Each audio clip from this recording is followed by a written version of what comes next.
So, congratulations on finishing up your orientation week.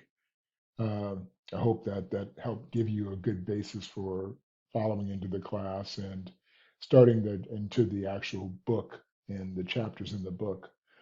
When I do these uh, lectures, I do them very organically. So if I cough or stop or whatever, it's just this is the most natural environment. So I don't try to sugarcoat it in any sort of fancy way. So this is just me talking to you as if we were in class, uh, except I'm in my house.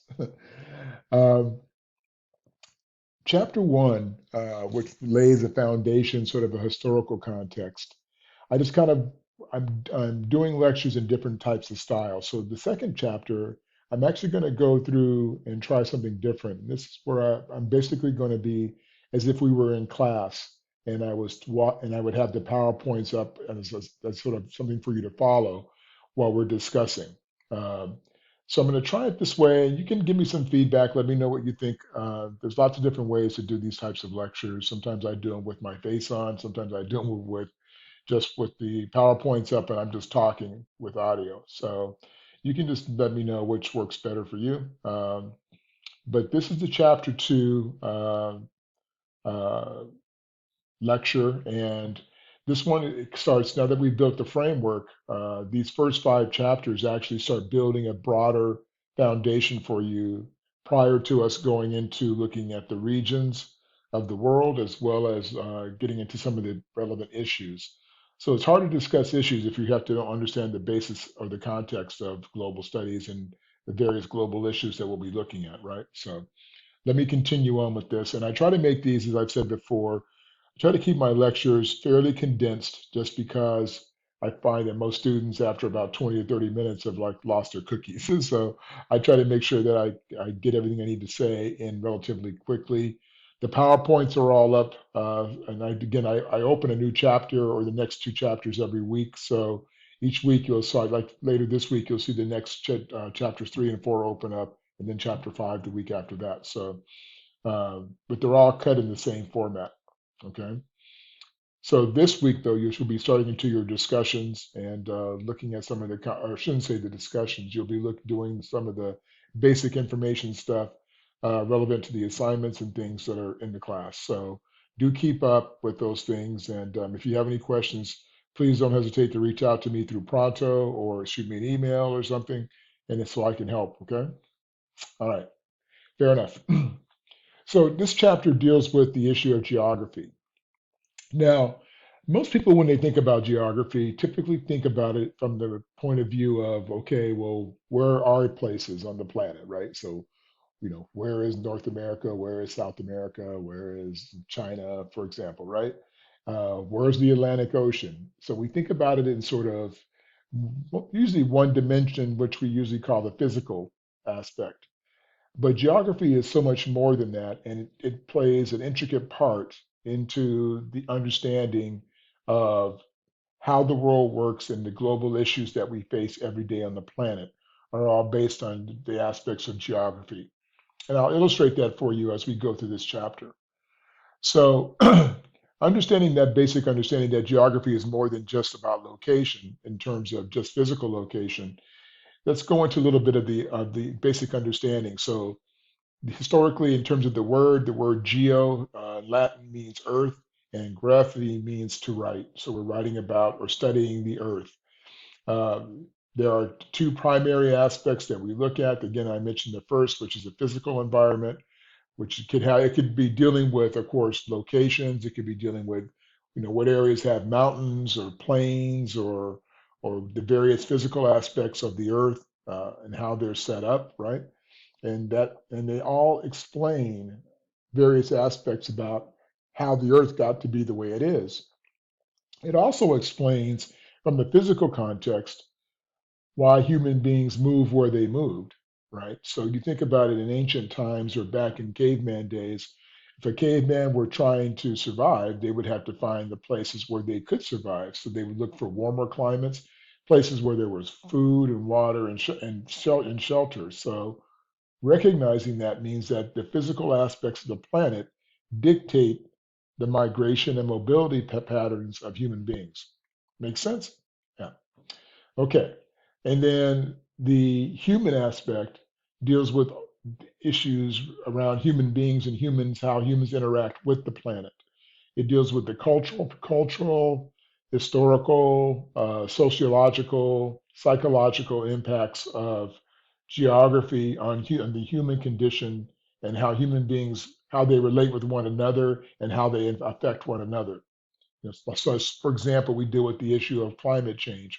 Well, climate change is a reaction of the planet to man's abuse of the planet, whether it be by mowing down the rainforest, by carbon emissions from fossil fuels. There are lots of things that impact that human beings have done over the last literally several hundred years. That, in fact, if you think about it in this context, it's only in modern times that we think of ourselves as being so advanced that we have done greater damage to the planet than had ever been done in the previous million plus years. So, in a matter of, let's say, 200 years since the development of technology and the Industrial Revolution, let's say, even starting with the late 18th century, you can make an argument that from that point on, the human beings have been doing more and more damage to the planet. So it's ironic we have done so much in such a little amount of time. Um, okay, so the understanding of geography derives from the ancient Greeks and the ancient Chinese. The Arabs continued this discovery of understanding how the planet is constructed, but also the value of understanding where the waterways are located, where the resources are, where food exists, for example. Those are all aspects of the historical realities that could derive from the Greeks, the Chinese, from to the Arabs all the way through the Renaissance period, and then into the modern context of geography. Now, it's interesting. You probably have heard this cliche over your lifetime: location, location, location.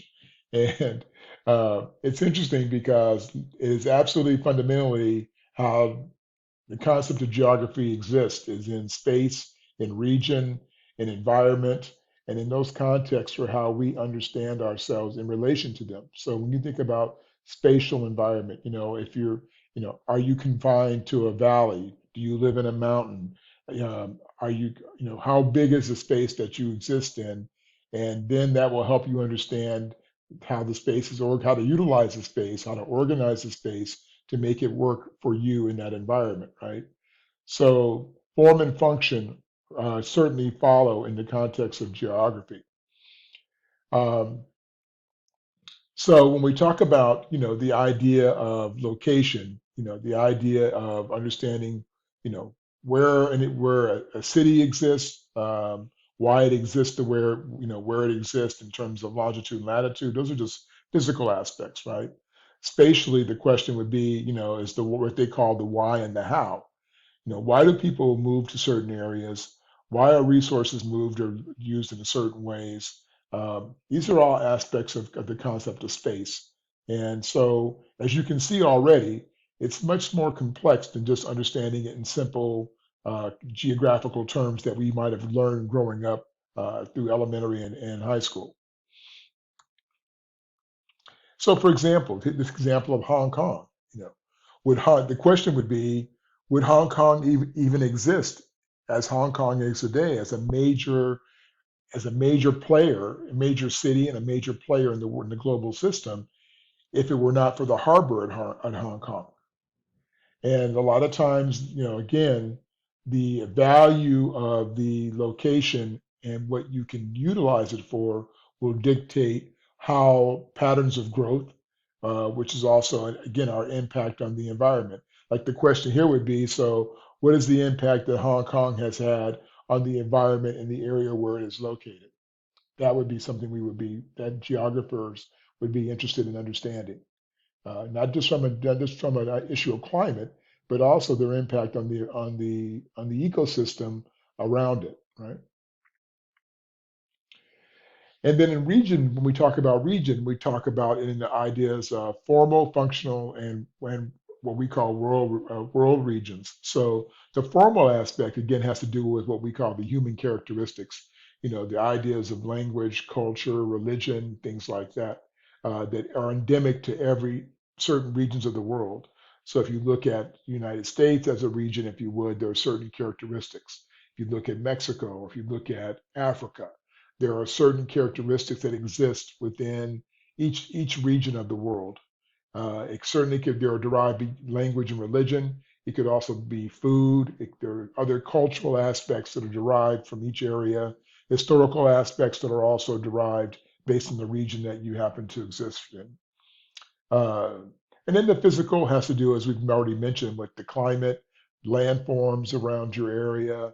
A lot of times in Middle Ages, for example, they would try to find areas that were easy to defend. So the idea of building a fort or building a castle, for example, would be built in an area that would be protected from an adversary. So there are lots of different things that go into the physical and the human characteristics of the regional context. And then functional, we're talking about the idea of how form meets function, right? So you're talking about, okay, as I said earlier, have a river system or trade routes, for example, where they how where they normally located.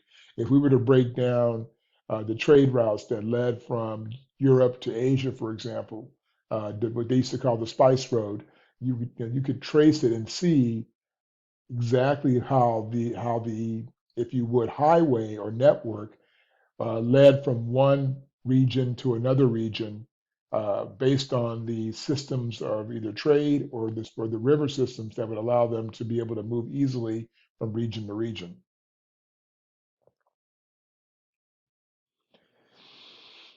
Now, environment. This is again a very broad term. Sometimes we think of environment, we think of it just in the context of our the air we breathe, right? Or we think of it in terms of our physical environment. But there are lots of different aspects to the concept of environment. One, of course, as I mentioned earlier, is how we interact with the environment. So the human aspect, they call it human determinism, is what they call it, how people actually control their environment. And what they're talking about is the concept of, how do human beings manage to control their environment? Well, you're talking about it in context with, okay, so technology, innovation, manufacturing, uh, they can dictate the amount of emissions that are allowed to be dumped into the air or chemicals that are dumped into rivers. So human beings have a lot of ability to control the environment to some degree. No, they can't stop the waves from coming in. They can't stop the earth from shaking. They can't stop tornadoes. They can't stop hurricanes, but they can build mechanisms to be able to control certain aspects of the environment. As you can see, the next bullet point, it says environmental possibilism, and we're talking about physical environment, and it says cannot determine what we can do, but it can limit what we can achieve. So what do you think that means when we say that the physical environment cannot determine what we can do, but it can limit what we can achieve? Well, what they're really saying here is that no matter what the physical environment is, um, and human beings have this notion in their sort of arrogant way that basically they control the environment in a way that they can basically make anything happen. Um, but there are certain environmental realities that can absolutely limit what we can achieve. So, for example, climate change. If the climate changes to such a rapid degree, then certainly human beings are limited in what they are able to do with that. If the water levels rise to a certain way, that then causes cities along the coast to be able to be unusable or uninhabitable, then guess what? That means that they've limited what man can achieve in those areas. So there's lots of innovation that can be subverted simply by reality of what we call environmental possibilism. Um, of course, the aspect of resources, those that are renewable, they discuss what you deal with like solar power, hydropower, things like that. They call them continuous. And then they have short-term renewable sources like timber, soil, and water. Then on the non-renewable side, they talk about fossil fuels like coal and oil being the primary examples. And then they have some primary materials that are built around non-renewable sources, such as aluminum, plastics, and things like that, recyclables. Um, so there are lots of different aspects that play into the notion of the environment and how the environment is actually constructed. Okay, so one of the ways that we assess all of this is through mapping. And there are lots of different types of maps. Some of them you'll get to see in this class in fact, some of them you'll see in the books. The mapping is the way that we go about communicating to the world, excuse me, or to each other, uh, how we perceive the world and those aspects of the world. So yes, you will see maps that will show you the geography based on uh, mountains and deserts and plains and things like that. You have other maps that will show you aspects of the ocean. You have maps that can show you historical maps that can show you over a time how the earth is heated up, right? Or show you how far the glaciers have died out over the last several, million years. So there are maps that can tell all kinds of information, depending on how they're developed and how they utilize them. So it is one of the most fundamental ways that we assess how planet Earth is doing. So sometimes you'll see these timescale maps, which I think are very powerful, that'll show you that are taken over a period of, it could be decades or more, that they can tell you, for example, that how the topography of the planet is changing, for example. Uh, but we can do this throughout any place in the world, and we have satellites that are now doing this for us to make it a lot easier. So this is how we go about the process of understanding maps and how they're utilized. Even in international studies, we have maps that dictate or that reflect religion, like how religions are broken out across the world, where like where Christianity exists, where Islam exists, where Taoism and Buddhism and all the other isms exist. We can go and pretty much we have maps that can tell all kinds of different stories if we know what questions we're going to ask. And so this is really valuable information for assessing all types of information regarding geography.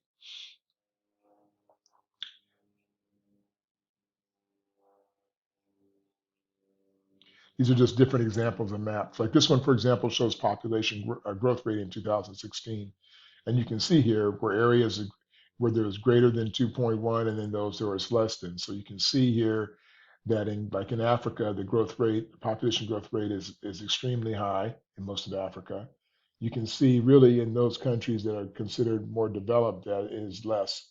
So the higher you go across what we call the global south, which is below the equatorial line, and the global north, which is up here, that you can typically see what the growth rates look like. And typically in the wealthier countries on the planet, the growth rate tends to be much slower than they are in the rate in the other countries that are in the what we call global south or poorer regions of the planet. Again, this is one of those things that, one of the ways we can manipulate information, which is one of the components of power, is by, using maps to basically misinform it or to project different information. And what we do this is by changing the dimensions of the map. So on a map, you can make things look bigger or smaller. You can make them look closer together or further away just by how the projection of the map. So if you want to try and, for example, for influence political views, if you look at a map of the United States and they put red for, one group and blue for the other, usually red are Republican, GOP, and blue is for the Democrats. Typically, you'll find that the maps, if you look at a map of the United States, it tells a story that looks like it's like predominantly all red, but it doesn't tell the story of population because the population centers aren't reflected in it, but where all the large red open spaces are. But if you were just looking at it, you would say, "Oh my God, look at the country; it's all predominantly Republican." And I'm not picking on politics in this. This is not a political issue. It's just a matter of perception when you look at the map. So the map doesn't tell the story based on population, right? Because population centers typically have tended to be more on the blue side of things, even though they're very cordoned off with specific areas of the country. Okay, so the idea of understanding geography and understanding how it applies in international studies is an understanding of all the different aspects that apply: the human condition, cultural conditions, the physical conditions, spatial realities, resource realities. These are all aspects that are important in understanding the context of geography.